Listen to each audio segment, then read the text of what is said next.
Hello दोस्तों, Puneet study point के YouTube channel में आपका स्वागत है। दोस्तों आज हम देखने जा रहे हैं मेंसुरेशन का पार्ट 11 और ये इस चैप्टर का लास्ट वीडियो होगा, ठीक है। अर्थात 1 से 10 तक आप जब नहीं देखे हैं तो वीडियो को जाइए और देखिए, उसका नोट तैयार कीजिए, क्योंकि ये टोटल का टोटल किसी न किसी एग्जाम में पूछे गए प्रश्न है। तो ये मेंसुरेशन का लास्ट वीडियो होगा, अर्थात पार्ट 11 जो है इस चैप्टर का क्या है, लास्ट वीडियो होगा, ठीक है। तो आइए अपना पहला क्वेश्चन को देखते हैं। 7 सेंटीमीटर त्रिज्या तथा 20 सेंटीमीटर ऊंचाई वाले बेलन की कुल पृष्ठीय क्षेत्रफल निकालें। अर्थात क्या, बेलन की कुल पृष्ठीय क्षेत्रफल। तो बेलन का आयतन क्या होता है, पाई आर स्क्वायर एच। बेलन का आयतन पाई आर स्क्वायर एच। बेलन का वक्र पृष्ठ का क्षेत्रफल 2 पाई आर एच। बेलन का वक्र पृष्ठ क्षेत्रफल 2 पाई आर एच। एक होता है संपूर्ण पृष्ठीय क्षेत्रफल 2 pi R into R plus H. बेलन की संपूर्ण पृष्ठीय क्षेत्रफल 2 pi R into R plus H. तो चलिए अब वैल्यू को पुट करते हैं, यही फॉर्मूला लगेगा, ठीक है। बोल रहा है कि कुल क्षेत्रफल, कुल पृष्ठीय क्षेत्रफल, तो क्या कर देंगे 2 pi R into R plus H. अब वैल्यू को पुट कर देंगे, तो 2 है तो 2, पाई का मान कितना 22/7 इंटू आर का मान यहाँ पर दिया है 7 सेंटीमीटर, तो 7 पुट कर देंगे इंटू आर का मान पुनः कितना 7 प्लस ऊंचाई दिया है कि यहाँ पे 20, ठीक है। अब गुणा कर लेंगे, पहले काटेंगे इसको, 7 से 7 कैंसिल। अब 22 दूनी कितना होता है 44, 22 दूनी कितना 44 इंटू 20 और 7 कितना हो जाता है 27, ठीक है। अब 27 में 44 से गुणा कर देंगे, ठीक है।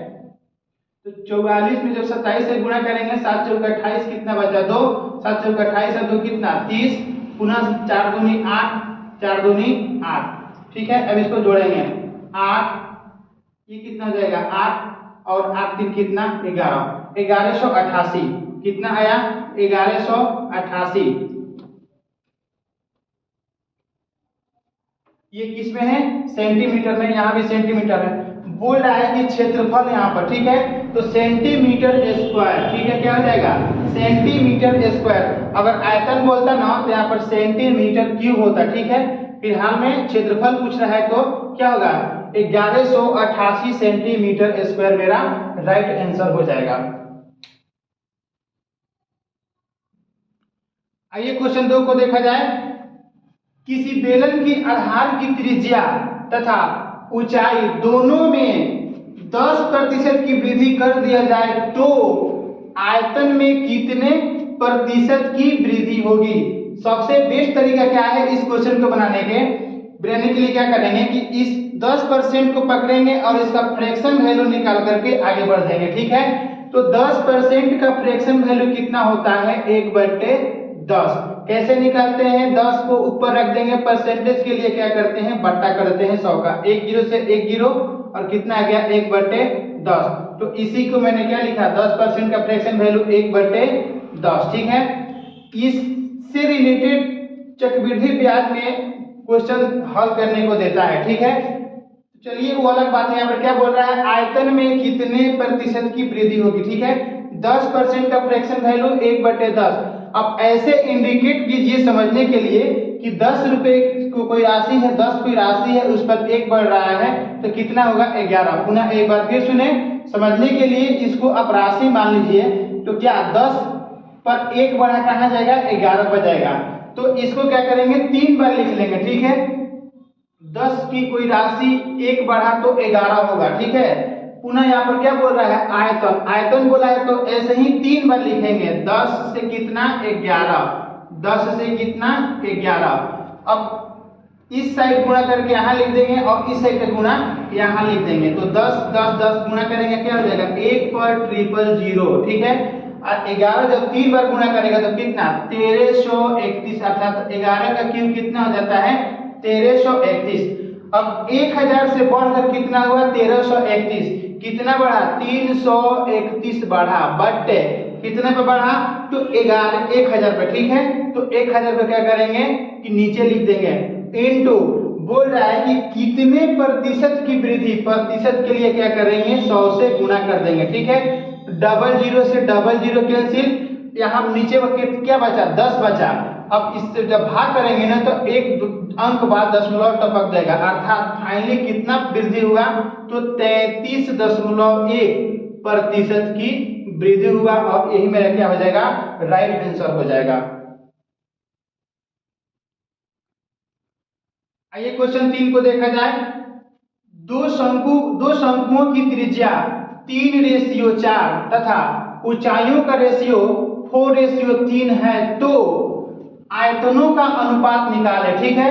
हम करेंगे, देखिए यहाँ पर कितना शंकु है, 2 शंकु है और उसी का रेशियो दिया है, दोनों शंकु का त्रिज्या का रेशियो कितना 3:4 और उनके ऊंचाइयों का अनुपात कितना तो 4:3। तो आइए अगर हम पहला जो शंकु है उसके त्रिज्या को r1 मान लें और दूसरा जो है उसकी त्रिज्या को हम r2 मान लें तो कोई दिक्कत नहीं है। तो r1 का मान कितना दिया है 3 और r2 का मान कितना दिया है 4। पुनः इसी प्रकार से h1 और h2 मान लेंगे, ठीक है। अर्थात h1 का मान कितना 4 और h2 का मान कितना तो 3, ठीक है। ऐसे नहीं मानेंगे तो भी ठीक है और मान लिए तो क्या होगा वैल्यू को पुट करने में इजी होगा, ठीक है। अब क्या बोल रहा है आयतनों का अनुपात, तो शंकु का आयतन क्या होता है 1/3 पाई r²h।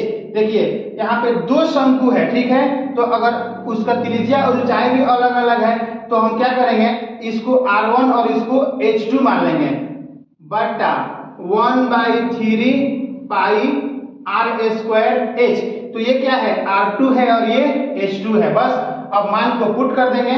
देखिए 1/3 पाई और 1/3 पाई को यहीं पे कैंसिल कर देंगे, ठीक है।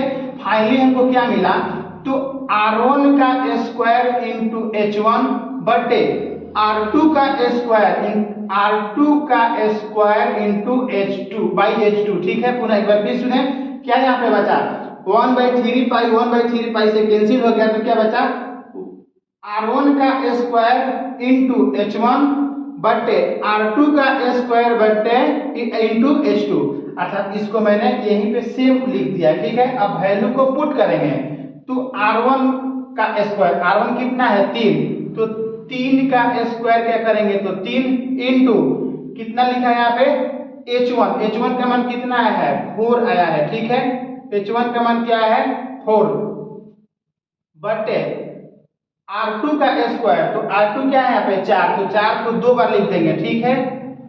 इंटू h2 का मान कितना 3, ठीक है।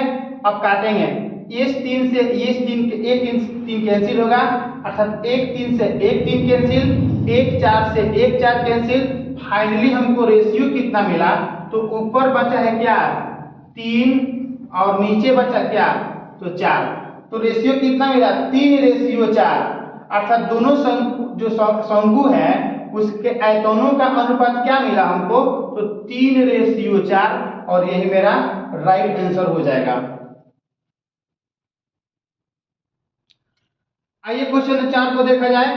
9 सेंटीमीटर त्रिज्या वाले एक ठोस गोला को पिघलाकर 6 सेंटीमीटर त्रिज्या वाला बेलन बनाया जाता है।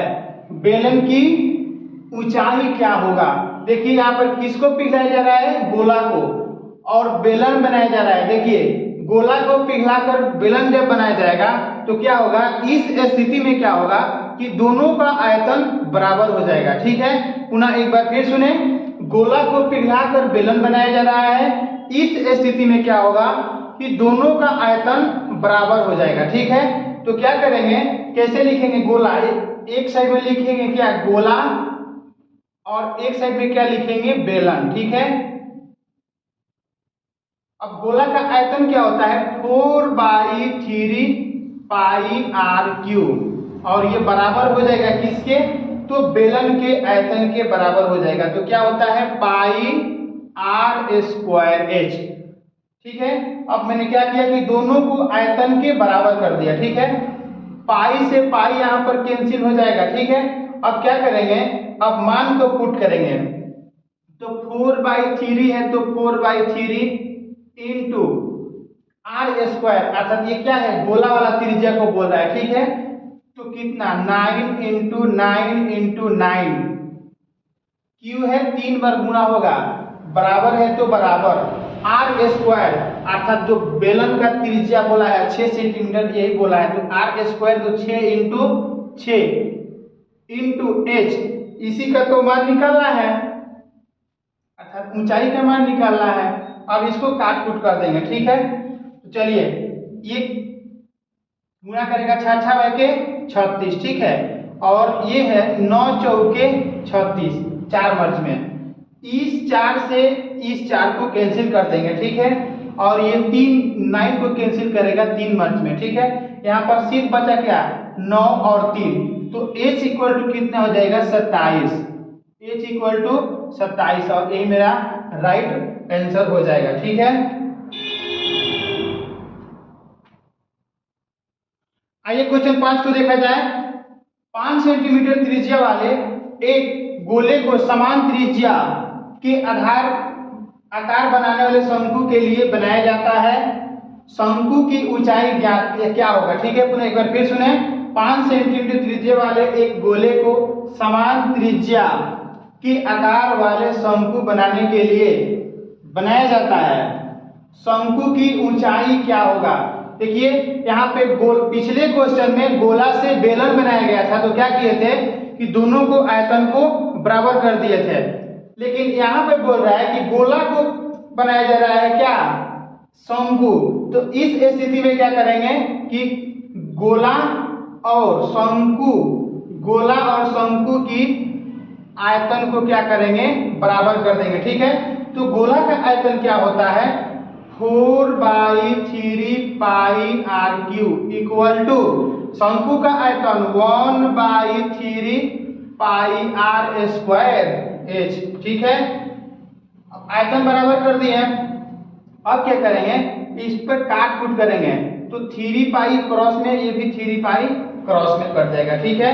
यहाँ पर बोल रहा है त्रिज्या बोल रहा है, ठीक है, तो 4 है तो 4, त्रिज्या कितना है यहाँ पे 5, तो 5 को 3 बार लिख लेंगे, क्योंकि 5 का आर का क्यू है, इक्वल टू आर स्क्वायर, यहाँ पे बोला है समान त्रिज्या, अर्थात 5 को ही लेंगे, ठीक है।